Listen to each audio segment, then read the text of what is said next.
So the IPO market is open now for companies that are raising as little as $8 million. The changes in the rules around IPOs are drastic and have completely opened up a whole new world of financing for companies. 5 years ago we would be talking about angel networks.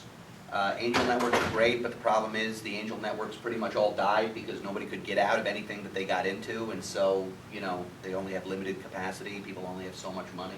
But now what we're seeing is, in effect, crowdfunding IPOs.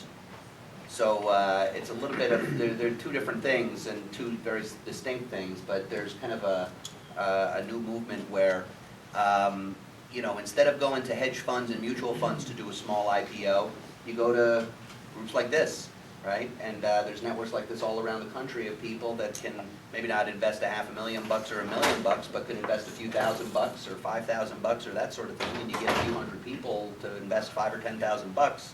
Next thing you know, you got a pretty nice financing, and you have a stock that everybody can watch, that they can sell, they can trade, they can buy more of, they can do whatever they want to do. But at least you can open up the newspaper or check it on your Yahoo Finance or whatever.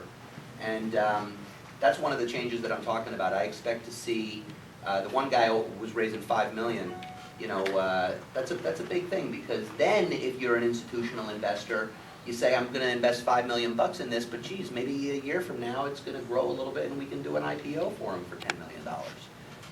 It's not necessarily that they're going to sell out at 10x return on the spot, but at least they'll have some path to liquidity. So the changes in the IPO market and the return of the small IPO is having a pretty significant impact on angel networks, high net worth folks, and early stage VCs because of that calculation.